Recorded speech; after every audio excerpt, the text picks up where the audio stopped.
Now we're moving into one of the most important parts of the investigative life cycle: analysis and interpretation.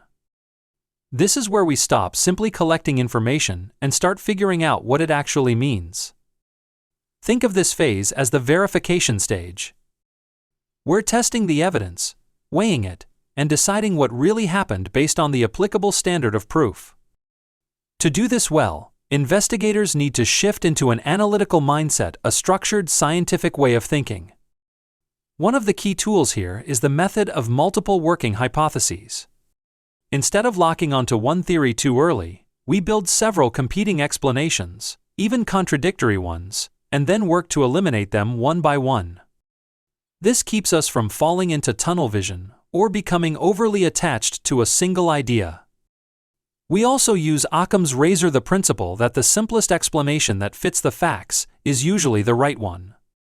And experienced investigators rely on what's sometimes called the investigative nose, that instinctive ability to see patterns in chaos. But we have to be careful. Intuition is helpful, prejudice is not. We separate the two. Next, we evaluate the weight of the evidence. We look at inculpatory evidence, things that point toward wrongdoing, and exculpatory evidence, things that point away from it. Both matter. We also check whether the evidence is competent and relevant. Is it reliable? Is it authentic? Does it actually relate to the issue we're investigating? And we consider whether the evidence is direct or circumstantial. Direct evidence is powerful, but circumstantial evidence can be just as strong when it builds a consistent logical picture.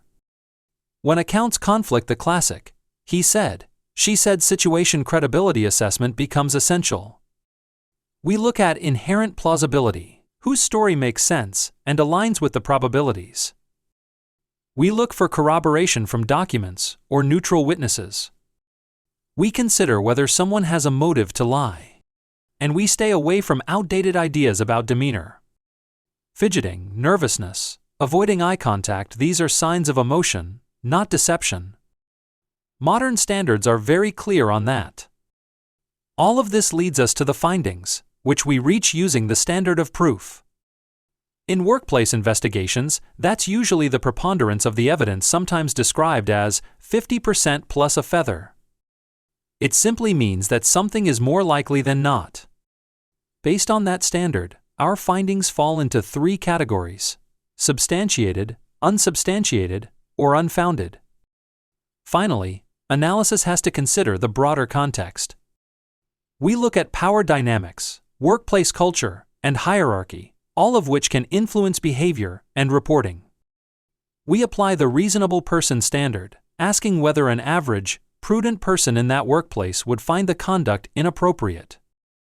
And we examine internal controls to see where systems failed and allowed the misconduct to occur. So, analysis and interpretation is where everything comes together. It's structured, disciplined thinking that turns raw information into clear, defensible insight.